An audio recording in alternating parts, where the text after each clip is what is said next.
ये हमारे पास एक ट्राइंगल है। हमें करना क्या है कि इसी के जैसा बिल्कुल आइडेंटिकल, बिल्कुल बराबर एक और ट्राइंगल हमें बनाना है। इसके लिए चलिए, इसके लिए तो बहुत सारे तरीके हैं। फिलहाल आज के इस वीडियो में हम लोग एक तरीके पे बात करेंगे। हम सबसे पहले क्या करते हैं कि ये जो साइड है, ये वाला जो साइड है, इसी के बराबर एक साइड लेते हैं। ये एक लाइन सेगमेंट है, ये एक तिल्ली है जिसे कि आप लाइन सेगमेंट की तरह मान सकते हैं। जियोमेट्री के भाषा में हम इसे लाइन सेगमेंट कहेंगे।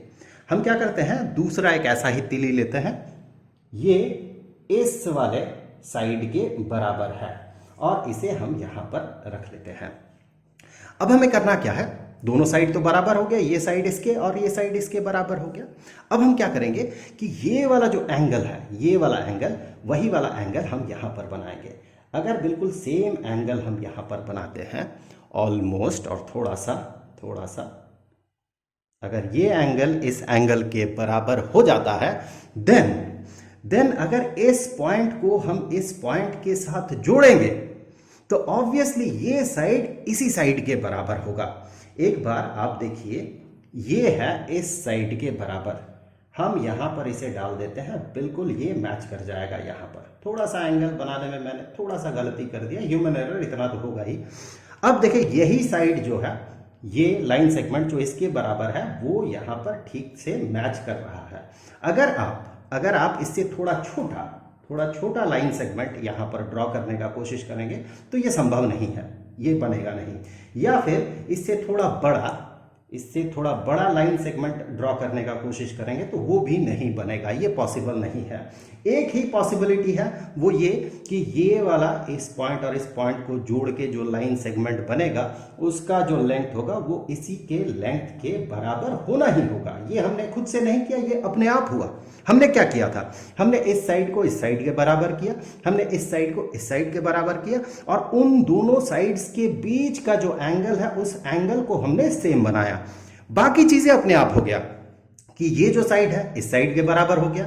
आप देखिए, ये एंगल इस एंगल के बराबर हो जाएगा और ये वाला एंगल इस एंगल के बराबर हो जाएगा। मतलब हर चीज बराबर हो गया, तीनों साइड्स बराबर हो गए, तीनों एंगल्स बराबर हो गए, अपने आप हो गया। हमने क्या किया, हमने सिर्फ इस साइड को इसके बराबर किया, इस साइड को इसके बराबर किया, और दोनों के बीच के एंगल को बराबर कर दिया। हमने सिर्फ इतना ही किया, बाकी चीजें अपने आप हो गया। ये दोनों ट्राइंगल्स अभी क्या है, देखें, सेम है, बिल्कुल आइडेंटिकल है। इन्हें कॉन्ग्रुएंट ट्राइंगल्स कहा जाता है, या हिंदी में हम इसे सर्वांग सम कहते हैं। सर्वांग सम त्रिभुज। सर्वांग सम क्यों? क्योंकि हर एक अंग, चाहे वो साइड हो या एंगल हो, हर एक अंग बराबर है। सर्वांग सम त्रिभुज या कॉन्ग्रुएंट ट्राइंगल कहते हैं।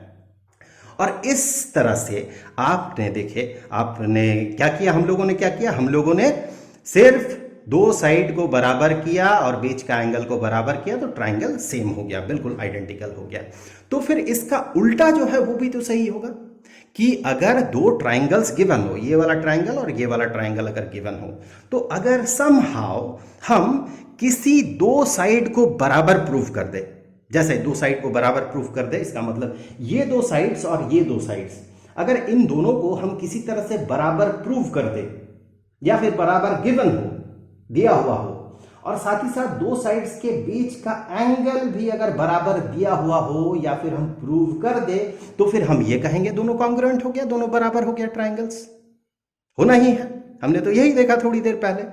तो जब हम इस तरह से दो ट्राइंगल्स को बराबर प्रूव करते हैं, उस समय हम अगर दो साइड्स को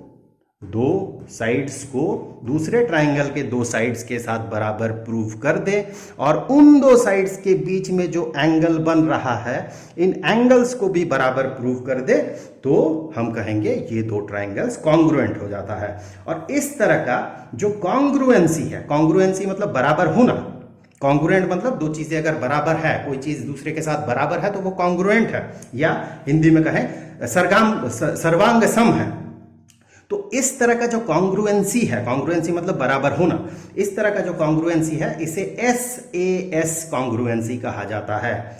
SAS क्यों? हमने कैसे प्रूव किया इस चीज को? हमने प्रूव किया साइड एंगल साइड बराबर है, इसका साइड एंगल साइड बराबर है, दो साइड्स के बीच एंगल होना होगा, इसीलिए एस ए एस कॉन्ग्रुएंसी। इस तरह से अगर हम दो ट्राइंगल्स को बराबर प्रूव करें या कॉन्ग्रुएंट प्रूव करें तो इसको हम एस ए एस कॉन्ग्रुएंसी कहते हैं, और कॉन्ग्रुएंसी को हिंदी में हम कहते हैं सर्वांग समता।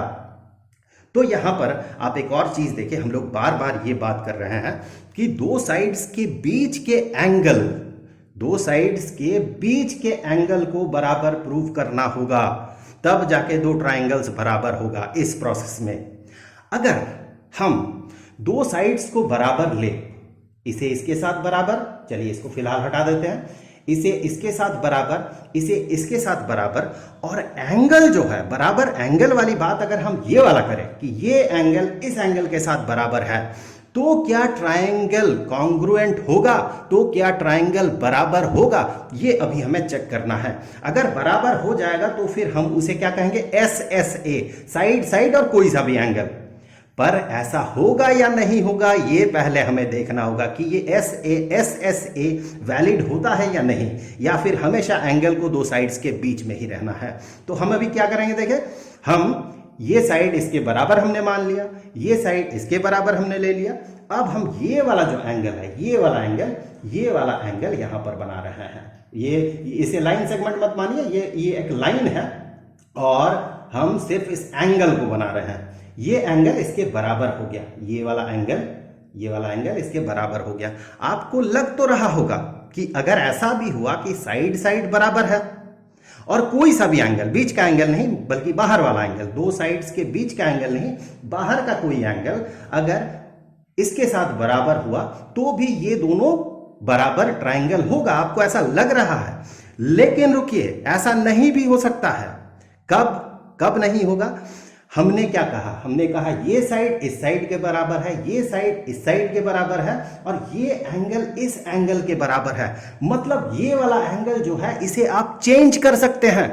इतना लिबर्टी अभी आपके पास है, क्योंकि ये एंगल इस एंगल के साथ बराबर है ऐसा नहीं कहा गया, नहीं भी बराबर हो सकता है। तो क्या नहीं भी बराबर हो सकता है, इससे हम लोग ऐसा सिचुएशन बना सकते हैं कि ये एंगल भले इस एंगल के साथ बराबर हो, लेकिन इसे रोटेट करते हुए हम एक नॉट सिमिलर ट्रायंगल बना सकते हैं क्या? अगर बन जाएगा तो फिर ये वैलिड नहीं होगा।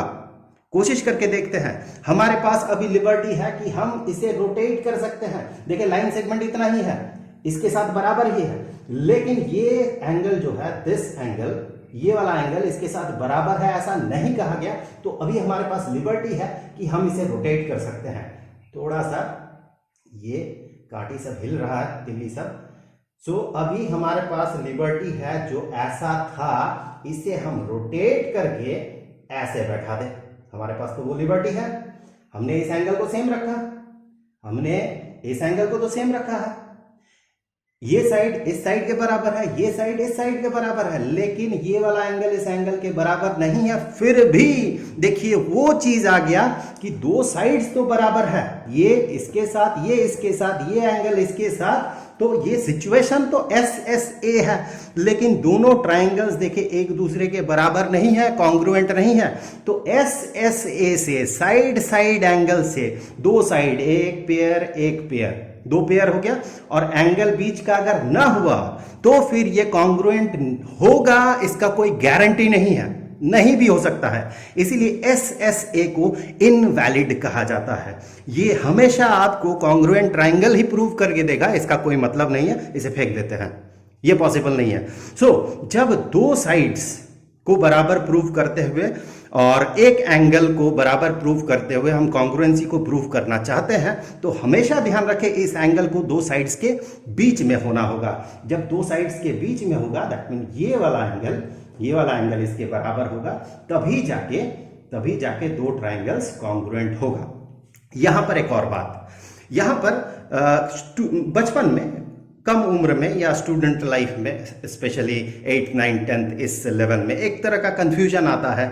वो कंफ्यूजन ये है कि अगर मैं इस एंगल को पीछे की तरफ ले लूं तो नीचे की तरफ, तो क्या ये कॉन्ग्रुएंट है? अगर मैं इस एंगल को इस एंगल के बराबर कर दूं तो देखिए साइड साइड बराबर है, ये साइड इस साइड के बराबर, बीच का एंगल अब भी बराबर है, तो क्या हम इसे इसे, इस ट्रायंगल को क्या हम इस ट्रायंगल के बराबर कह सकते हैं? आप खुद डिसाइड कीजिए। यह है बोजो। आप बोजो से हमेशा मिलते हैं। एक दिन आपने क्या किया, आपको पता है ये बोजो है। एक दिन आपने देखा कि बोजो शीर्षासन कर रहा है, या एक दिन आपने देखा कि बोजो लेटा हुआ है। तो क्या जिसे आपने बोजो के तौर पे जाना था, जब यही इंसान लेटा हुआ रहेगा तो क्या ये बोजो नहीं होगा? अगर शीर्षासन करे तो क्या ये बोजो नहीं रहा? ये तो बोजो ही है। उसी तरह से ये ट्रायंगल अगर इस तरह से पलट जाए इस तरफ, तो ट्रायंगल तो वही है। इसके सारे साइड्स देखे बराबर है, ये इसके साथ बराबर, ये इसके साथ बराबर, ये इसके साथ बराबर, ये इसके साथ बराबर, तो साइड्स भी बराबर, एंगल्स भी बराबर एक दूसरे के साथ। तो ट्रायंगल तो वही है, सिर्फ ये ट्रायंगल इस तरह से पलटा हुआ है। खड़ा बोजो लेटा हुआ है या शीर्षासन में है, तो बोजो ही है ना। तो ये ट्रायंगल यही वाला ट्रायंगल है, सिर्फ पलटा हुआ है। थोड़ा सा अगर आप रोटेट भी कर दे तो भी ट्रायंगल वही रहेगा। तो इस तरह से आज के इस वीडियो में हमने देखा कि दो ट्रायंगल्स को अगर बराबर प्रूव करना है तो कोई भी दो साइड्स को आप बराबर प्रूव कर दें और उन दो साइड्स के बीच के एंगल्स को आप बराबर प्रूव कर दें तो दो ट्रायंगल्स बराबर हो जाएगा। अब जाने से पहले मैं आपसे ये कहना चाहता हूँ कि इस तरह का जो वीडियो है ये आपके लिए हेल्पफुल है या नहीं है, ये आप कमेंट सेक्शन में लिख के ज़रूर बताइएगा, क्योंकि नया इनिशिएटिव है, मुझे नहीं पता ये आपके लिए कितना हेल्पफुल होगा, या फिर जो जैसे किताबों में लिखा हुआ रहता है उसी प्रोसेस में हम अगर आगे बढ़े तो वो ज़्यादा बेनिफिशियल होगा आपके लिए, मुझे नहीं पता। सो आप कॉमेंट करके ज़रूर बताइएगा।